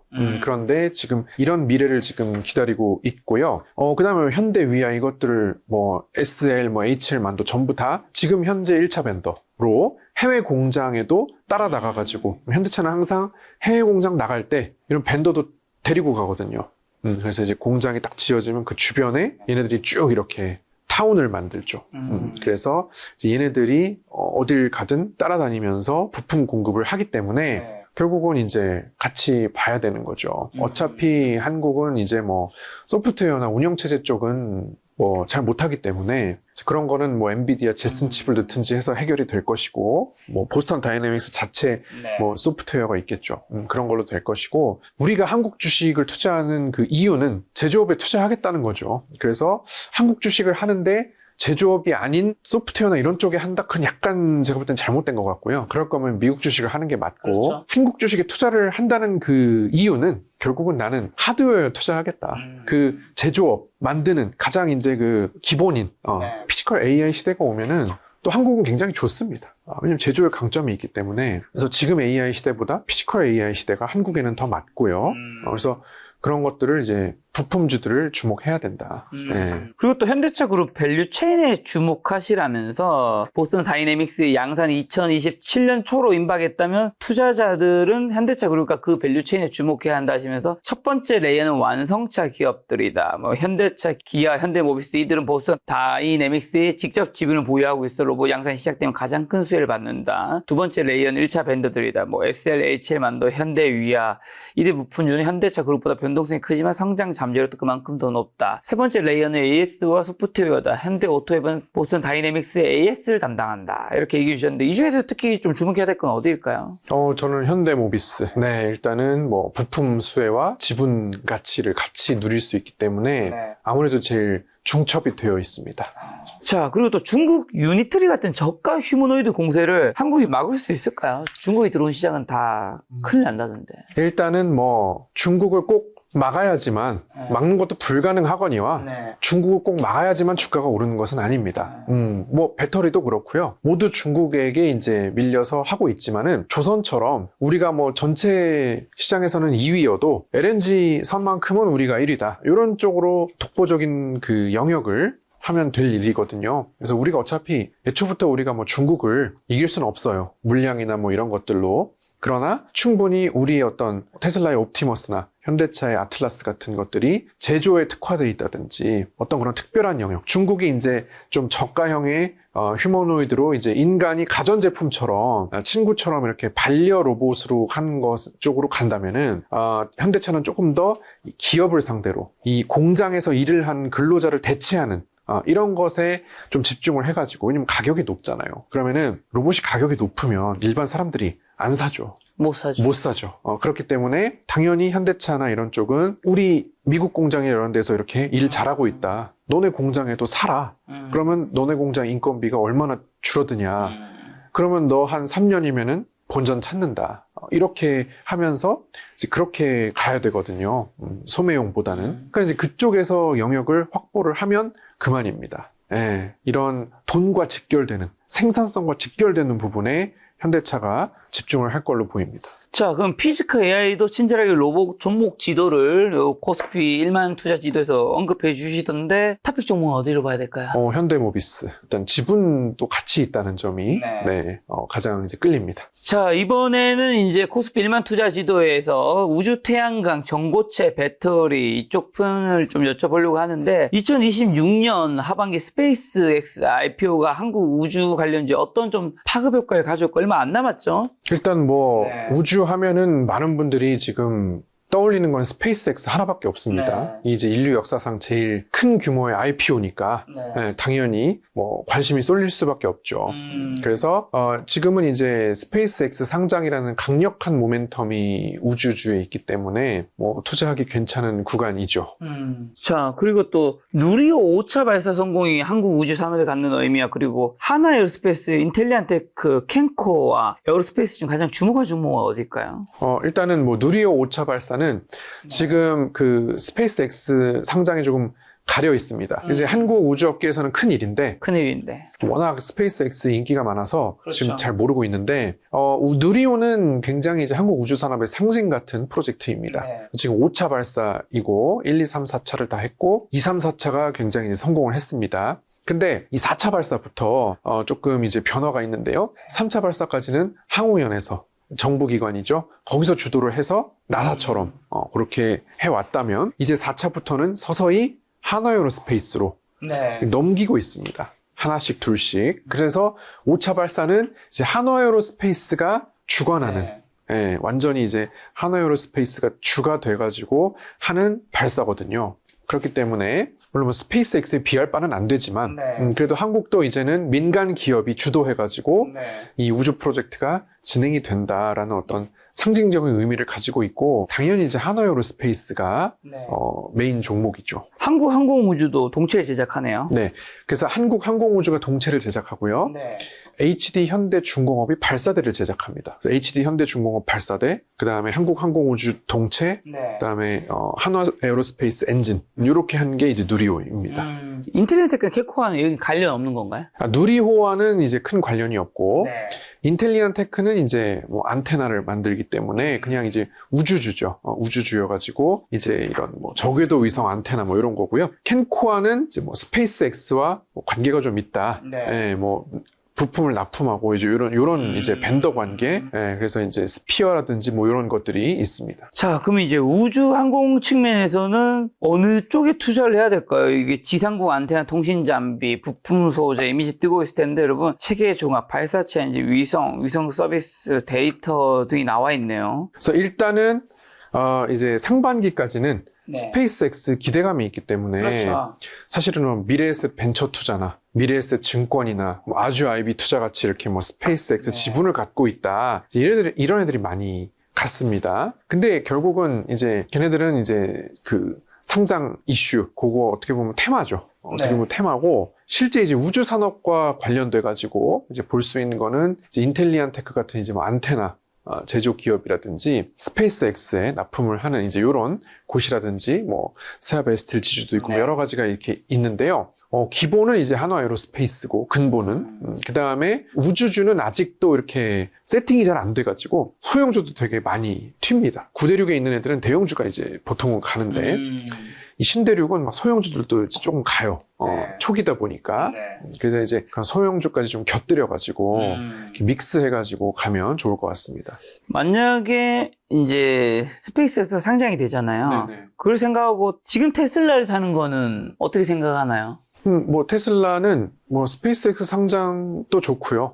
네. 그 다음에 뭐 여러 가지 좋은데 다만 이제 많은 사람들이 좀 걱정하는 것이 1분기 때 이제 인도량이 많이 줄어가지고 야, 이게 전기차가 약간 조금 흔들리는 거 아니냐 하시는 분들이 있는데 전기차는 또 전기차대로 괜찮거든요. 이란 전쟁 때문에 고유가가 돼서 그렇죠. 한국도 그렇고 굉장히 또 전기차 자체 수요가 또 늘고 있어서 뭐 그걸로도 좋고요. 스페이스X 상장으로도 좋고 뭐 여러 가지 좋다고 생각을 합니다. 자, 그리고 또 일론 머스크 우주 데이터 센터 발표 후 페브로스카이트 태양광이 우주 시대의 에너지원을 부상했는데 하나솔루션의 반격은 좀 가능할까요? 일단은 제가 항상 하는 얘기인데 자, 대형주 어느 정도 어떤 그 섹터의 대장을 맡고 있는 그 지금 태양광의 그 대장은 한화솔루션이잖아요. 뭐 OCI 홀딩스도 있지만, 그러니까 어쨌든 그런 어떤 대장, 되게 이제 유명하고 이제 그 업계에서는 무조건 이제 뭐 ETF를 만든다 할 때 들어가는 그런 애가 유상증자를 한다고 급락을 하잖아요. 무조건 매수 기회입니다. 역사상으로 그렇게 했는데 회복을 안 한 경우가 없어요. 그래서 물론 이제 저는 유상증자 한다 그래서 반토막 나는데 계속 그대로인데요 하시는 분도 있을 텐데 그거는 이제 업종 대표주나 ETF 편입되는 그런 게 아닌 케이스일 거고 그러니까 이제 중요한 건 ETF의 편입 여부입니다. 그러니까 한화솔루션은 태양광이나 뭐 이런 그 ETF는 무조건 편입을 해야 되는 종목이잖아요. 그러니까는 이제 여러 ETF에서 중복적으로 담는 종목이 어떤 유상증자 같은 돌발 악재로 15% 이상 급락을 했다. 무조건 매수예요. 그래서 지금 이미 한화솔루션 거의 다 올라왔거든요. 그래서 한화솔루션은 이미 이제 반격을 잘 하고 있고 또 이란 전쟁의 수혜이기도 하죠. 고유가 때문에 태양광을 많이 하고 있고 우리가 뭐 이제 석유 에너지 조금 불안하니까 원전 하지만 원전 아무나 지을 수 있는 거 아니거든요. 원전 기술 갖고 있는 나라 몇 개 안 되고 그러니까 한국은 굉장히 이제 운이 좋은 것이고 대부분 나라들은 태양광밖에 대체할 수 있는 게 없습니다. 당장 패널 당장 사가지고 꽂아서 바로 발전을 지금 해야 석유 에너지 이런 것들을 좀 만회할 수가 있기 때문에 한화솔루션은 뭐 구조적으로 이란 전쟁 수혜이기도 하고요. 그 다음에 이제 중요한 거는 우주 데이터 센터죠. 그래서 일론 머스크가 처음에 이제 얘기했는데 데이터 센터를 지상에 할 게 아니라 우주로 날려보내야 된다. 거기는 냉각도 잘 된다. 그 다음에 태양광 에너지가 이제 24시간 정지 궤도로 하면은 이제 지구는 자전해도 걔는 태양 방향으로 멈춰 있을 수 있잖아요. 걔는 24시간 태양광 에너지를 받으니까 지상에 비해서 훨씬 더 이제 에너지 효율이 좋다. 지구에서는 이제 밤이면 발전이 안 되잖아요. 그래서 이제 그런 거를 하면서 페로브스카이트가 이제 그 발전 효율이 한 30% 정도 좋거든요. 그래서 그러면 이제 페로브스카이트로 이렇게 좀 전환이 될 수 있지 않냐, 뭐 이렇게 이제 얘기가 나온 것이죠. 그리고 26년 11월에 미국 중간 선거에서 만약 민주당이 승리하면 그린 뉴딜이 2.0이 펼쳐지면서 태양광주의 굉장한 상승 시나리오가 좀 재현될 수 있나요? 네, 그럴 수 있죠. 트럼프 1기 때 집권 후반기 2년 동안에 제일 많이 오른 게 이제 뭐 엔페이지 에너지나 썬런이나 이런 그 태양광주들이 수십 배씩 올랐거든요.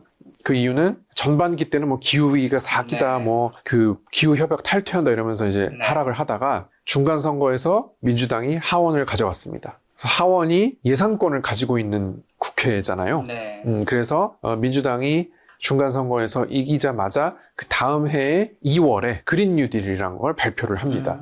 그래서 그때부터 갑자기 이게 뭐냐 이러면서 이제 태양광주들이 오르기 네. 시작을 했고, 그 다음에 임기 말로 가면은 바이든이 대통령이 될 게 확실시 되면서 또 야 민주당이 되면은 엄청 좋겠지 하면서 기대감으로 올랐습니다. 그랬다가 바이든 대통령 때 엄청 떨어졌어요. 그래서 이게 약간 역설적인 건데, 이번 중간 선거에서 만약에 이제 민주당이 또 이긴다, 하원 가져간다 하면은 내년 초에 또 이제 전기차 보조금 지급 확대, 태양광 보조금 확대, 네. 이런 그린 뉴딜이 또 올 수 있어요. 그리고 또 이란 전쟁 때문에 유가가 높아졌기 때문에 정당성도 있습니다. 그렇죠. 뭐 그렇게 한다고 해서 나쁠 게 없어요. 네. 석유 에너지가 비싸지니까. 그래서 그렇게 되면은 또 트럼프 2기 후반기에도 네. 1기 후반기 때와 같은 이제 그런 걸 기대할 수 있습니다. 태양광과 페브로스카이트에서는 어떤 종목을 봐야 될까요? 여기는 뭐 많은 종목이 있진 않아서 어차피. 어차피 뭐 페브로스카이트 자체가 조금 신기술이기도 하고 내구성이 약합니다. 네. 그래서 효율은 좋은데, 그래서 기존에 실리콘 기반의 그런 것과 좀 섞어서 쓰는 텐덤셀이라고 있습니다. 그래서 실리콘과 페브로스카이트를 섞어서 네. 텐덤셀을 이제 많이 하거든요. 그래서 텐덤셀은 역시 하나솔루션이에요. 그러니까 태양광 하면 일단 하나솔루션은 기본으로 해야 되고, 그 다음에 이제 뭐 소형주들 이런 것들 이제 좀 볼 수 있는데, 일단은 요즘에 ETF가 너무 인기잖아요. 그래서 많은 ETF에서 중복으로 담고 있는 게 결국 대형주 대표주잖아요. 그러니까 그게 오르는 겁니다. 예전에 한국 증시는 잡주가 오르고 이게 대형주가 안 올라는데 네. 왜 이렇게 됐냐? ETF 때문이거든요. 그러니까는 지금은 여러분들이 예를 들어 태양광에 하고 싶다. 네. 그럼 이제 태양광 ETF를 사셔도 좋고요. 태양광 ETF를 쭉 놓고 네. 얘들이 담고 있는 종목이 뭐냐 보시고 공통적으로 얘를 담고 있구나. 그럼 걔가 제일 좋은 겁니다. 지금은. 네. 자, 이 책에서는 구대륙과 이제 신대륙이 나오는데, 이 두 대륙 좀 어떻게 배분해야 이 코스피 1만 시대로 갔을 때의 수혜를 온전히 받을 수 있을까요? 일단은 저는 7대3 얘기를 하는데, 7대3. 네, 여기도 계속 썼지만 신대륙이라고 해가지고 기대감만으로 이렇게 된 거를 사기보다는 현대차 그룹처럼 기존 본업도 있는데 이런 어떤 신대륙에도 발을 걸쳐 있는 이런 느낌이 좋다. 왜냐하면 그 신대륙 쪽이 잘 안 되더라도 구대륙에 있는 이런 것들이 잘 이익을 내주고 있기 때문에 그런 점이 괜찮으니까 이제 이렇게 양쪽에 이렇게 걸쳐 있는 네. 이런 거를 일단 하다가 2027년, 2028년이 돼가지고 진짜 이제 막 피지컬 AI가 막 눈에 보이고 드론 날아다니는 게 계속 일상적으로 보이고 네. 로봇들이 막 길거리 걸어다니 이 수준이 되면은 그때는 이제 비중을 옮겨가야 되겠죠. 그래서 아직 뭐 2026년에는 현실화가 좀 덜 돼 있기 때문에 구대륙 비중을 좀 크게 가져가다가 점차적으로 시간이 지날수록 옮기면 되겠습니다. 여러분, 구대륙에는 반도체와 뭐 조선, 방산, 원전, 배터리, 금융에 해당되고, 신대륙은 피지컬 AI와 로봇, 자율주행 드론, 우주 태양광, 전고체 배터리가 포함되니까 잘 구분하시면 좋을 것 같고, 신대륙 투자에서 기준 산업이 탄탄한 기업을 골라야 하는 원칙이 구체적인 종목 선별 기준이 방금 말씀해주신 뭐 현대차가 해당되는 현대차 거. 그룹 네. 그런 거가 좋은 예입니다. 그럼 떨어질 때 사라는 원칙은 신대륙에도 적용되는지랑, 신대륙은 당연히 구대륙 대비 변동성이 훨씬 클 텐데 손절의 기준은 어떻게 잡아야 될까요? 자, 신대륙 같은 경우에는 사실은 손절이 약간 무의미할 수 있습니다. 왜냐하면은 물론 이제 너무 일찍 들어갔을 때 조금 지루하고 이게 지금 눈앞에 안 보이니까 뭐 너무 이벤트 드리븐으로 가고 이벤트성으로 급등했다가 급락하고 제자리 오고 이런 게 이제 문제일 수 있어요. 그러나 내가 이왕 거기에 투자를 하기로 했다면은 거기서의 손절은 무의미한 것이, 아직 뭐 펜은 까보고 죽어야 된다. 그렇죠. 이제 이런 거죠. 내가 피지컬 AI로 온다고 했으면 올 때까지 기다리는 거죠. 그러니까 삼성전자도 너무 이제 빨리 투자한 사람은 괴로웠을 거 아닙니까? 근데 언젠가 AI 시대가 오고 그러면 반도체 엄청나게 좋아. 이렇게 하고 있으면 그냥 그때까지 가는 거죠. AI 시대가 올 때까지. 근데 그게 너무 일찍 들어갔을 때 마음고생을 한다는 게 있어서 그렇지. 네. 내가 하기로 결심했고 그다음 피지컬 AI 확신이 들면은 그게 진짜 올 때까지는 가야 된다. 이렇게 생각을 합니다. 자, 그리고 또 코스피 1만 도달 시점, 그때 어떤 신호가 보이면 이제 차익 실현을 고려해야 될까요? 뭐 주식을 영원히 가져갈 수는 없으니까. 일단은 제일 중요한 건 디램 가격이죠. 디램 가격. 일단은 자, 디램 가격이 2개월 연속, 3개월 연속 하락을 하고 있다. 그러면 야, 이거 이제 삼성전자 하이닉스가 이제 점점 고점에 가까워지는구나. 시차가 좀 있으니까. 몇 달 뒤에 이제 조금 그렇겠구나. 이제 그런 느낌을 가질 수가 있고요.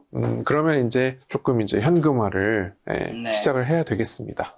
그리고 또 이제 이란 전쟁이 이제 종결 지금 분위기가 오고 있는데, 실제 종결되면 조선이나 방산이나 태양광 사이클은 흔들릴 수도 있잖아요. 출구 전략은 좀 어떻게 될까요? 일단은 항상 전쟁이 끝나고 나면은 패러다임이 좀 바뀌게 되고요. 물론 이제 이란 전쟁의 수혜를 받아가지고 있는 종목들이 이란 전쟁이 만약에 끝나면은 그게 없어지니까 내려가는 거 아니냐 뭐 하실 수 있지만, 전쟁으로 인해서 이렇게 바뀌게 된 거는 그 이전으로는 잘 돌아가기가 힘들 뿐더러 항상 역사적으로 보면은 막상 전쟁을 막 치열하게 할 때보다 끝나고 나서 좀 재편이 되면서 올라가는 경우가 많았거든요. 그러니까 지금은 전쟁 중이기 때문에 전쟁 직전까지 굉장히 잘 가던 반도체가 그냥 오르고 있는 거고요.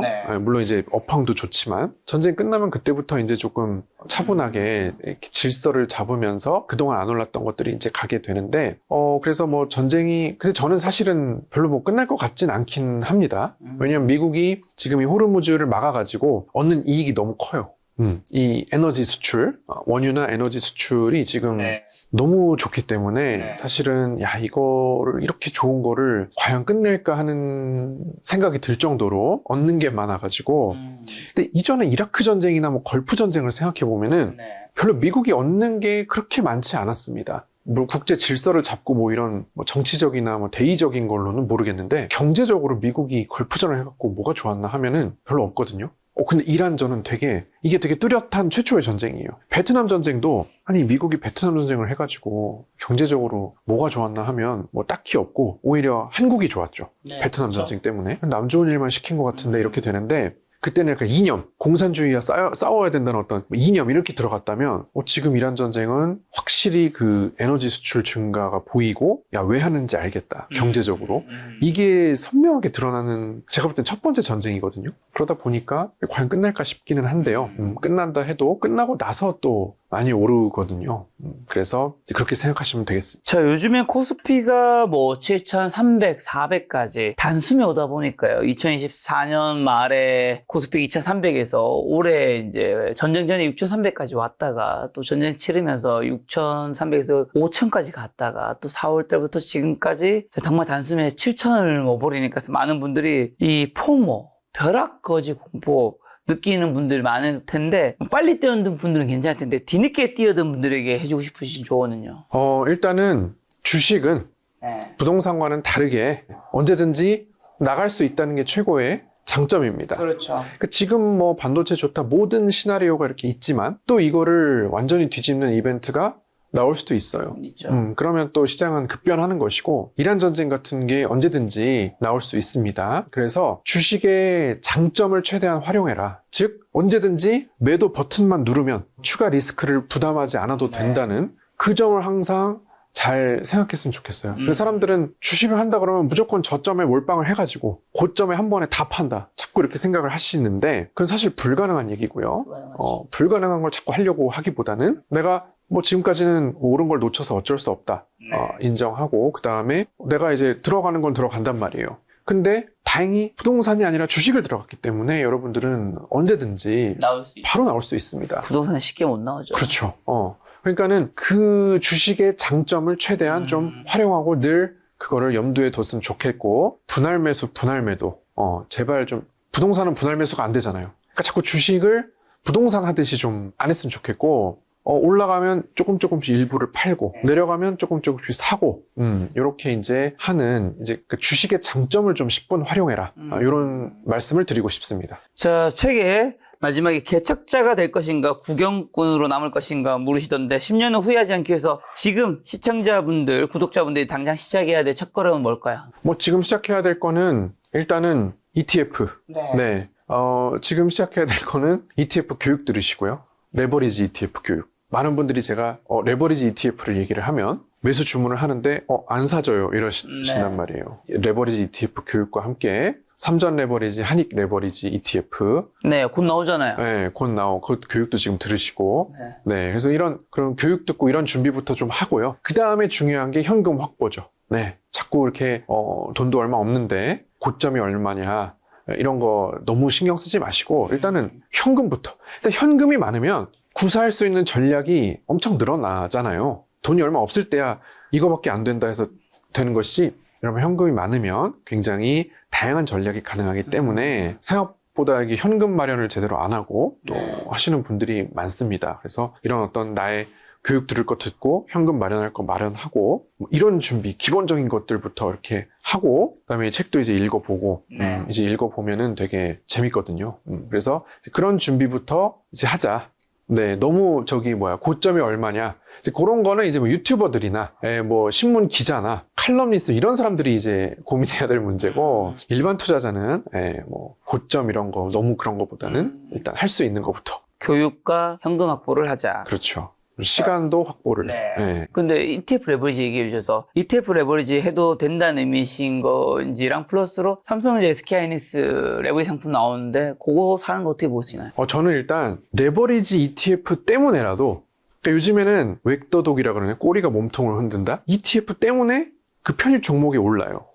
예전에는 그 개별 종목이 올라야 ETF가 이제 뭐 선후의 문제인데 올랐다면 지금은 사람들이 ETF부터 일단 뭐 미국 주식이 보편화된 영향도 있지만 투자 문화가 지금 바뀌어가지고 ETF부터 먼저 오기 때문에 그 ETF의 중복으로 편입된 종목이 오르는 거잖아요. ETF가 계속 지금 늘어날 겁니다. 네. 자산운용사에서 지금 미친 듯이 만들어내는데 ETF가 막 우후죽순 늘어날수록 이제 주식은 계속 이제 올라가는 거죠. 그렇기 때문에 레버리지 ETF 할 거면 그 효율성, 같은 시간 동안 그 수익성을 고려해서 레버리지를 하는 게 맞고 만약에 떨어질 것 같다 해도 레버리지 인버스를 하는 게 맞죠.